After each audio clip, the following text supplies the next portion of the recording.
Essa noite, irmãos, abram suas Bíblias, Mateus capítulo 16.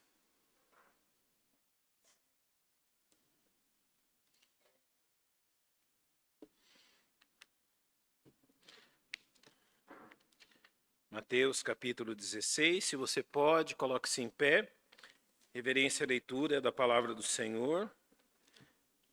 E depois de ler esse texto, eu vou orar. Eu vou ler apenas o verso 24 de Mateus 16, que diz: Então disse Jesus aos seus discípulos: Se alguém quiser vir após mim, renuncie-se a si mesmo, tome sobre si a sua cruz e siga-me. Pai, nós temos Tua palavra aberta diante de nossos olhos.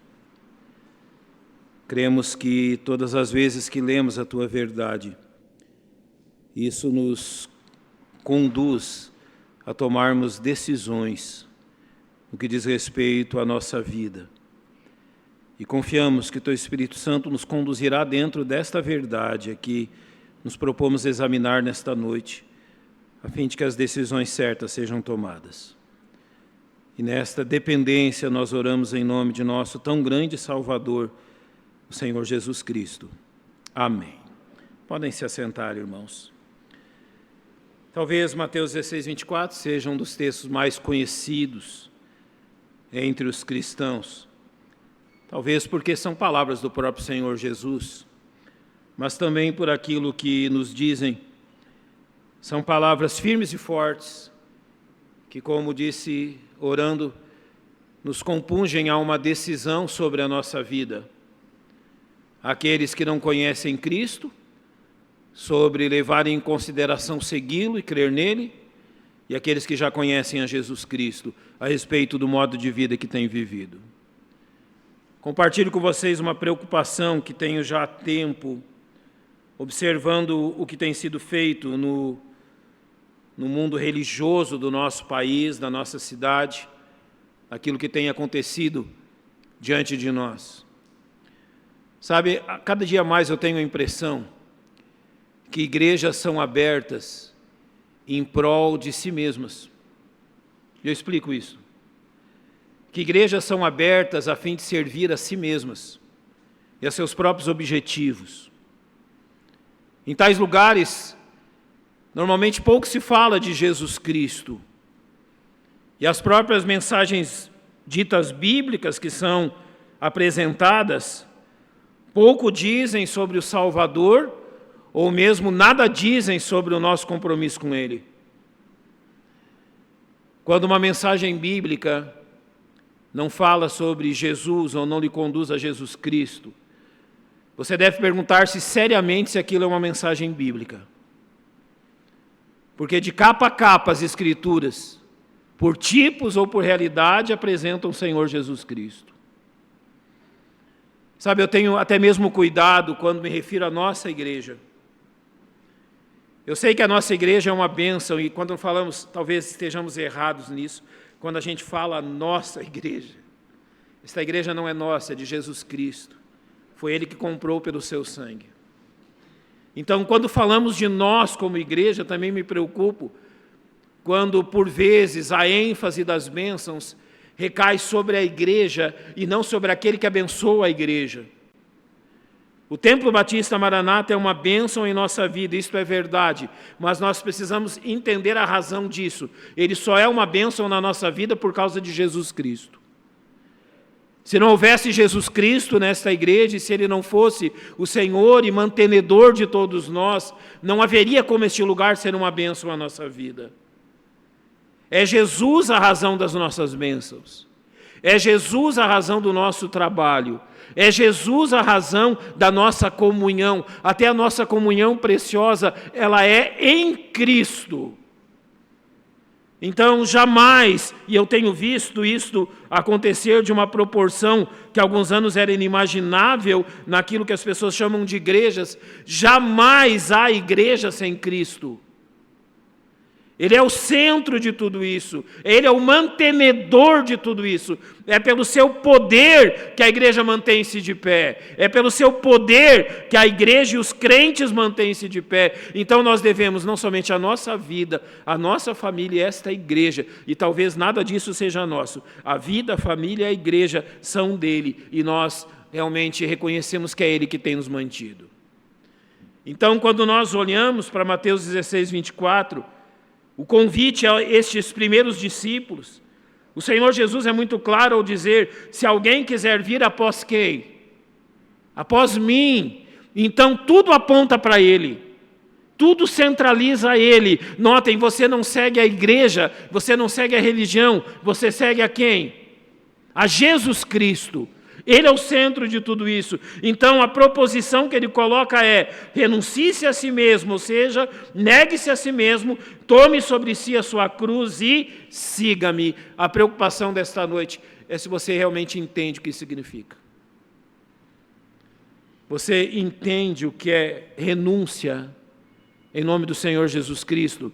Eu vou usar alguns exemplos para que você entenda o que não é uma renúncia em nome de Cristo, mas uma simples renúncia de forma que não seremos abençoados, e o que é renunciar a essas coisas em nome de Cristo.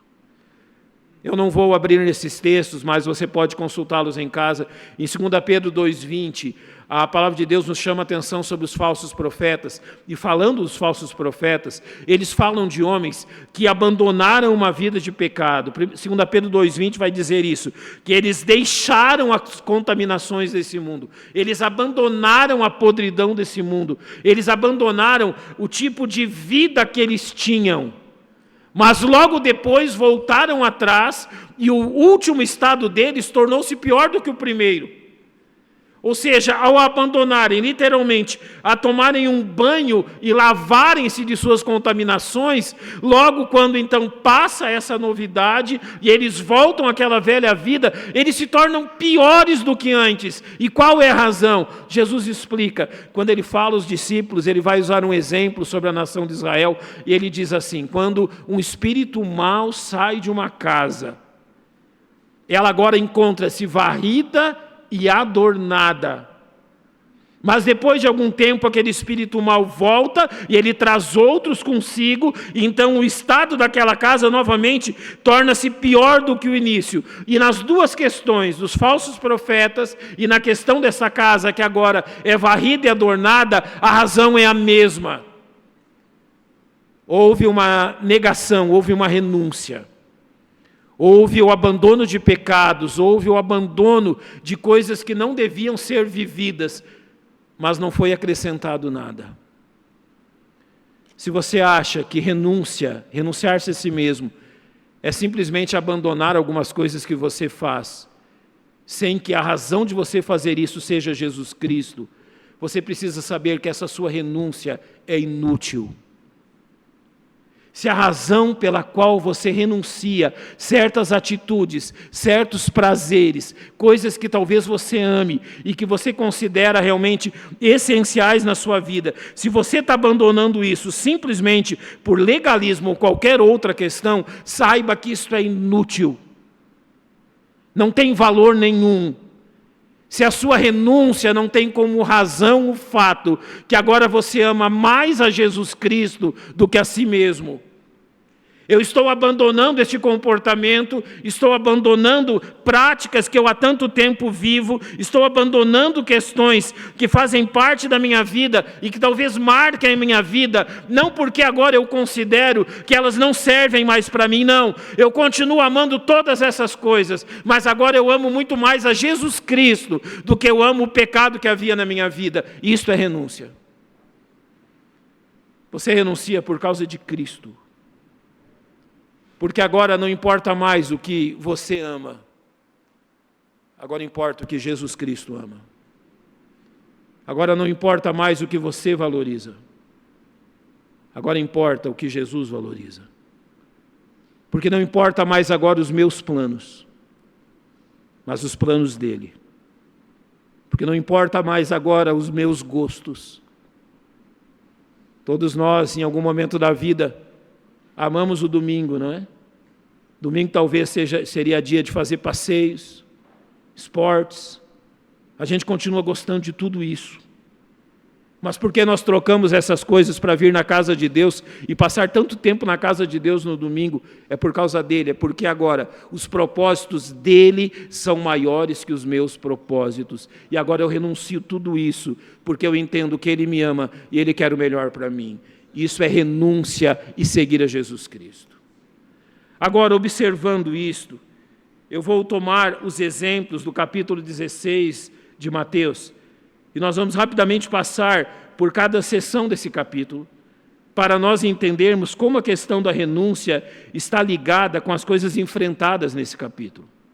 Então, nós vamos ficar no capítulo 16, e eu peço que você acompanhe versículo por versículo, e o versículo 1 vai dizer assim: e chegando-se os fariseus e os saduceus. Aqui já há uma primeira lição importante.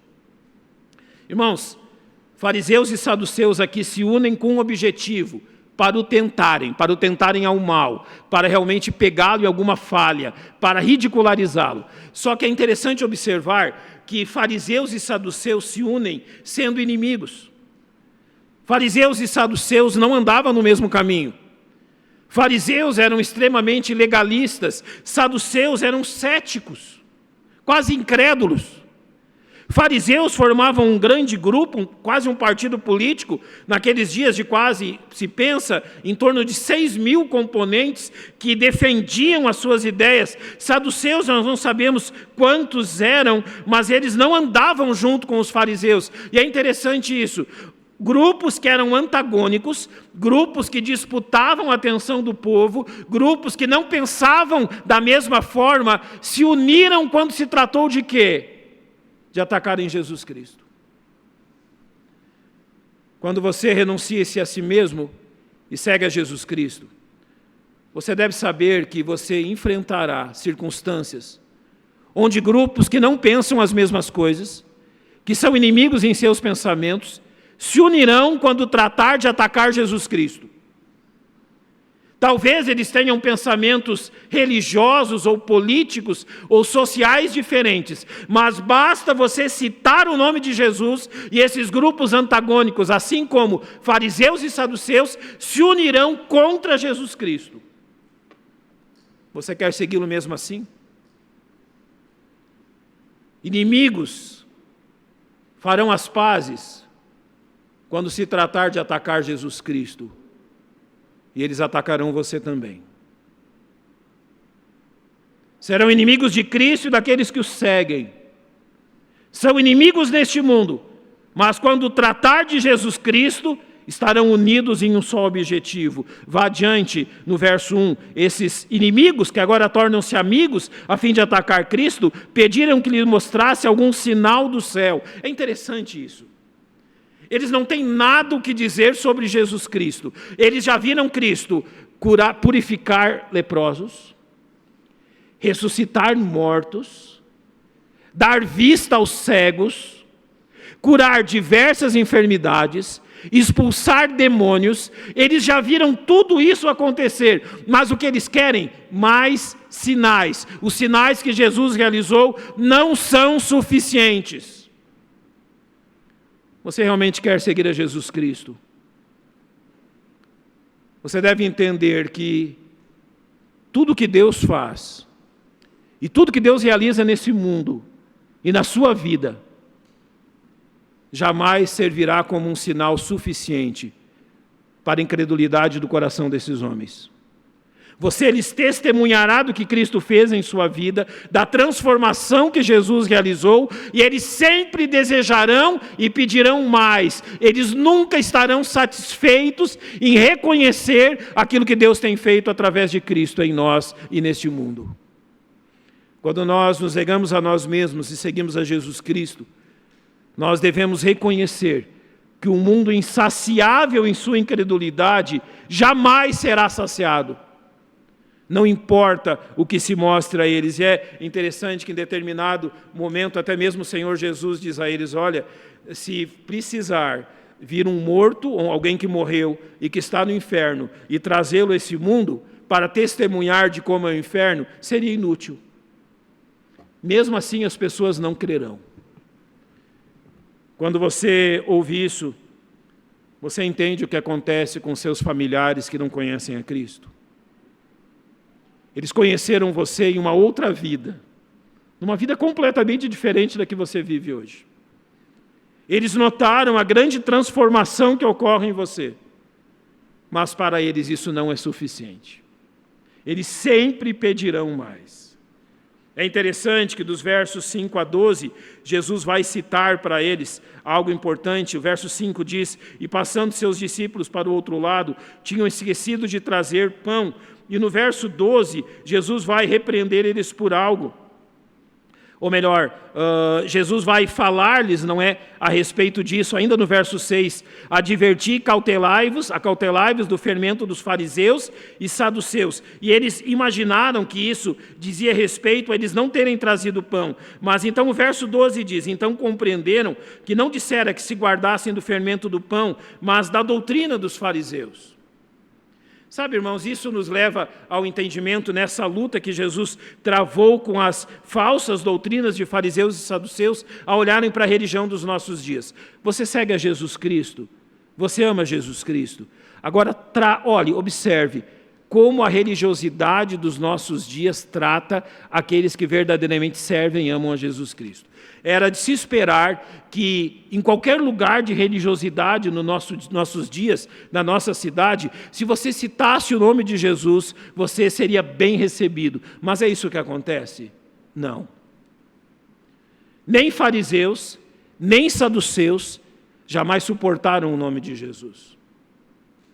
Às vezes eu faço um exercício comigo mesmo e eu penso que se o Senhor Jesus, ao invés de ter vindo 2000 anos atrás, viesse hoje, como ele seria recebido em determinadas igrejas. E às vezes eu imagino como nós, Templo Batista Maranata, receberíamos aquilo que Cristo fazia e dizia. Como seria para nós o comportamento do Senhor Jesus Cristo em nosso meio? Assim como fariseus e saduceus, com toda a sua doutrina e religiosidade, jamais realmente aceitaram a mensagem e a pessoa de Jesus, o mesmo ocorre nos nossos dias. Irmãos, a religiosidade dos nossos dias não quer saber de Cristo. Talvez você vá a muitas igrejas da nossa cidade e o nome de Jesus não seja citado uma vez sequer no culto. Nenhum dos cânticos cantados falem sobre o que ele é ou sobre o que ele fez. E se você tentar defendê-lo, provavelmente a semelhança de fariseus e saduceus e da sua religiosidade, você será expulso também. Seguir a Jesus Cristo não é seguir uma religião. Seguir a Jesus Cristo não é seguir uma denominação. Somos batistas, como uma forma de administração da igreja, é verdade, mas antes de tudo isso somos cristãos, porque seguimos a Jesus Cristo. Os versos 13 a 16 demonstram um outro momento desta questão dos apóstolos e dizem assim: e chegando Jesus às partes de Cesareia de Filipe, interrogou seus discípulos dizendo: quem dizem os homens ser o filho do homem? E eles disseram: uns João o Batista, outros Elias, outros Jeremias ou um dos profetas. Disse-lhe ele: e vós, quem dizeis que eu sou? Meu amado irmão, se alguém lhe questionar na rua, ou numa igreja que você visite, ou no seu trabalho, ou na faculdade, ou na escola, sobre quem é Jesus Cristo, qual é a tua resposta? Tente entrar numa faculdade e dizer que Jesus Cristo é Deus. O que você acha que eles dirão a você? Louco. Tente introduzir em qualquer matéria do seu curso, ou na escola, ou na faculdade, ou qualquer coisa que você está fazendo, qualquer coisa sobre Deus, sobre Cristo. Qual será a resposta? Qual será a forma de reação das pessoas? Já contei a vocês uma experiência que tive com um certo professor, quando nós estávamos estudando uma matéria, e nós estávamos falando sobre aquilo, e então eu ergui a mão e disse para o professor: olha, isso que a ciência está dizendo, a Bíblia já diz há milhares de anos atrás. Eu mostrei a ele aquilo. Olha, o senhor está ensinando isso, e eu sempre levo a minha Bíblia para a faculdade, faço questão de fazer isso, e deixo debaixo do meu banco para que todos vejam. Todos os dias eu estou lá com a minha Bíblia e antes das aulas eu oro e tenho a minha Bíblia, leio a minha Bíblia, as pessoas veem a Bíblia na minha mesa. E ele sabia disso, ele viu aquilo, e quando eu disse a ele, aqui professor, a Bíblia está dizendo isso, que o senhor está dizendo, ele volta-se para mim e diz, o homem que escreveu a Bíblia não sabe nada de ciência. Eu me calei, eu não quis continuar a questão, mas eu devia ter dito a ele, sim, o homem que escreveu a Bíblia também é o homem que criou o Senhor. E tudo isso que o senhor está dizendo aí, reconhecendo sobre a natureza do corpo humano, foi esse Deus incrível da Bíblia que criou. E Jesus Cristo é Deus. E foi Ele que nos criou. E é Ele que nos mantém. E um dia Ele voltará a este mundo para nos julgar. O senhor crê nisso? E vós, quem dizeis que eu sou? Você renunciou a si mesmo para seguir a Cristo? Então, amado irmão, qual é o seu testemunho sobre Jesus, aqueles que lhe conhecem? Você se envergonha de dizer dele ou de asseverar verdades bíblicas sobre ele? Você se envergonha de dizer diante desses homens verdades profundas e reais sobre Jesus Cristo? Ou diante de tais pessoas você o confessa, como Pedro fez no verso 16, e respondendo Pedro disse, tu és o Cristo, o Filho do Deus vivo. Não há outra resposta a isso, meus irmãos. Que Jesus Cristo é o próprio Deus, o Filho de Deus, que morreu e ressuscitou por nós. É interessante que os versos 18 a 20, demonstrando ainda dentro desta questão, Jesus vai falar a Pedro, Pedro, realmente, também te digo que és Pedro, um pequeno pedrisco, e sobre essa pedra, essa rocha, que é Ele mesmo, Jesus, edificarei a minha igreja e as portas do inferno não prevalecerão contra ela. Você já viu como esse pequeno verso tem gerado discussões há milênios? Há 2000 anos que se discute isso, realmente demonstrando que Pedro é esta rocha, ou Jesus é esta rocha, e que então a igreja ela está baseada sobre Pedro e não sobre Jesus, e diversas religiões tomam este verso para asseverar que estão certas. Nós reconhecemos que a rocha que mantém a igreja é Jesus Cristo. Não é sua placa, não é seu nome, não é sua denominação, mas unicamente Jesus Cristo. Muitos de nós viemos do catolicismo. Muitos de nós adorávamos ídolos. E em nossa mente, aquilo que nos salvava e nos mantinha era uma igreja, que devia ser preservada e cultuada, e graças a Deus pelo dia onde Ele abriu os nossos olhos, e nós entendemos que não é uma igreja, é Jesus. E nos rendemos a Ele. E agora não servimos mais a homens, mas servimos a Jesus Cristo, o nosso Salvador. Então, quando ele chega no verso 21 até o 23, ele vai dizer algo realmente profundo e desafiador aos seus discípulos. Ele diz, desde então começou Jesus a mostrar aos seus discípulos que convinha ir a Jerusalém e padecer muitas coisas dos anciãos e dos principais sacerdotes e dos escribas e ser morto e ressuscitar ao terceiro dia. Vamos pensar nos anos que os discípulos passaram com Jesus. Foram anos incríveis.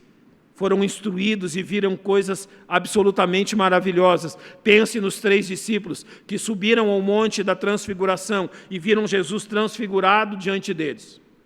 Pense nos discípulos que contemplaram Jesus multiplicar pães e peixes e alimentar milhares de pessoas. Pense nos discípulos na pequena vila de Naim, está passando um cortejo e Jesus ressuscita um morto. Pense nos discípulos indo então a Betânia, indo em direção às irmãs de Lázaro. Lázaro está morto e o mestre então manda que se tire a pedra e chama um morto para que ele saia da sua sepultura. E para surpresa de todos, o morto sai e vive entre eles. O que aqueles discípulos viram e contemplaram e provaram do poder e do amor de Jesus Cristo é indescritível. Mas agora Jesus diz o quê? Agora vocês vão continuar me acompanhando e eu vou ser morto. Agora vocês vão continuar me acompanhando, nós vamos a Jerusalém e lá eu vou morrer. mas vou ressuscitar ao terceiro dia. Parece que os discípulos, na parte que Jesus diz assim, e lá serei morto, parece que eles ficaram surdos, eles não ouviram o resto do versículo. Parece que os ouvidos deles se tamparam quando Jesus falou de morte, e eles não ouviram o resto. E vou ressuscitar ao terceiro dia. Então aquilo que era realmente central nisso, parece que não foi capaz de entrar aos ouvidos deles, a ponto de Pedro dizer a Jesus, realmente repreendendo: Senhor, tem compaixão de ti, de modo nenhum te acontecerá isso. Olha, não vai ser esse caminho que nós vamos seguir. Mas, meu amado irmão, se nós renunciamos a nós mesmos, quer dizer que nós aceitamos o caminho dele. E talvez aqui nós cheguemos numa das questões mais difíceis do nosso cristianismo. Afinal de contas, você vive a sua vida para quem? Afinal de contas, os seus planos, os seus objetivos e aquilo que você ama, você vive para quem? Se você está vivendo para si mesmo, você ainda não entendeu o que é negar-se a si mesmo. Se você acha que essa história de morte e ressurreição é dura demais para você, você simplesmente ainda não entendeu a quem você está seguindo. Então, nós chegamos no verso 24, quando Jesus diz aos seus discípulos: se alguém quiser vir após mim, renuncie-se a si mesmo, tome sobre si a sua cruz e siga-me. Eu quero aplicar isso de 3 formas. A primeira delas, se você realmente deseja e segue a Jesus Cristo, esteja decidido a enfrentar as tribulações que virão.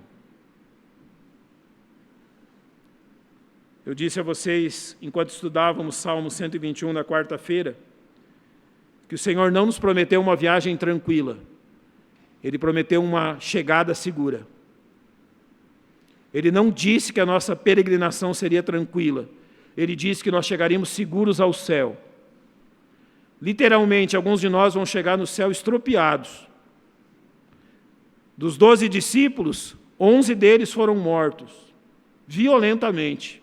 Apenas um morreu de morte natural, João. E você espera com que você seja diferente. Sim, haverá alguns Joões entre nós. Mas a maioria de nós vai provar o que os 11 provaram. Então, ao seguir Jesus Cristo, esteja literalmente pronto para as tribulações e para as lutas. Elas fazem parte da caminhada. Olhe para aquilo que o verso 25 diz. Porque aquele que quiser salvar a sua vida, perdê-la-á, e quem perder a sua vida por amor de mim, o quê? Literalmente, a nossa vida só tem razão quando nós a perdemos. Você já desistiu de si mesmo por amor a Jesus? Em segundo, concorde que tudo isso vale a pena.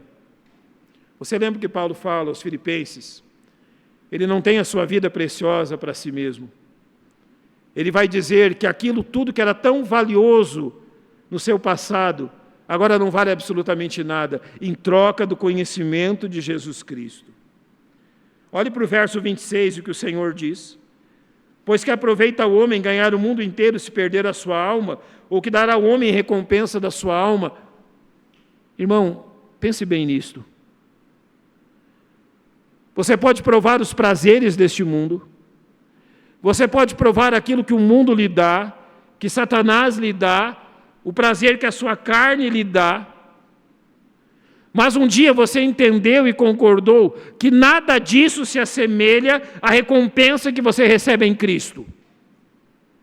Nada disso tem valor diante do fato de servir a Jesus Cristo e de segui-lo. E se você ainda não conhece a Cristo, o preço que você pagará no final da sua jornada será alto demais.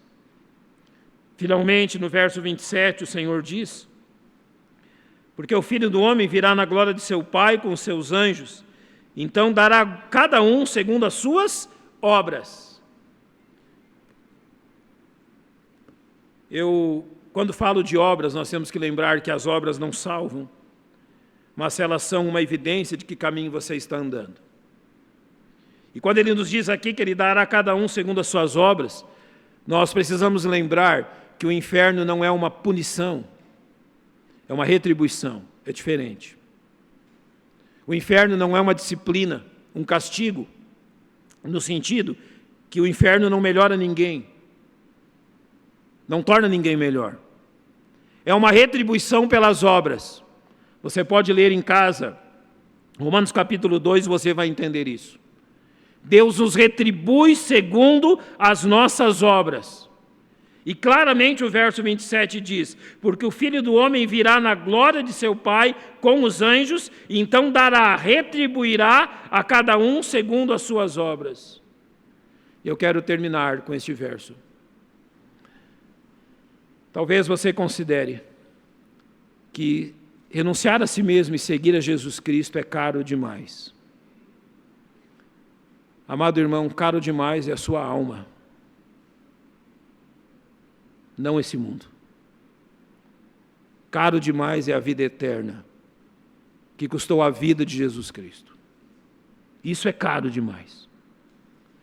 Não tem nada neste mundo que seja caro demais, ao ponto que você não possa abandonar isso a fim de glorificar Jesus Cristo. Esse é o chamado. Essa realmente é a vida que Ele deseja de nós. Mas se você ainda não conhece a Cristo, e se você ainda não entregou sua vida a Ele, e ainda pensa que a vida sem Ele vale a pena, reflita seriamente sobre a eternidade. E qual será o destino da sua alma após a morte. E diga a você sinceramente se há algo neste mundo que vale o preço da sua alma. E que possa ser rejeitado em prol da tão grande salvação que Cristo concede. Terminemos lembrando. Você não nega a si mesmo, simplesmente porque você entendeu que algumas coisas estão fazendo mal para a sua vida. Você nega a si mesmo, porque você ama mais a Jesus Cristo do que qualquer outra coisa. É possível aplicar esse teste ao seu coração hoje? É possível você olhar para dentro de si mesmo e responder isso? Eu amo a Jesus Cristo. E a vida que eu tenho vivido só tem uma razão: o amor dele por mim e o meu amor por ele. Feche os seus olhos, vamos orar.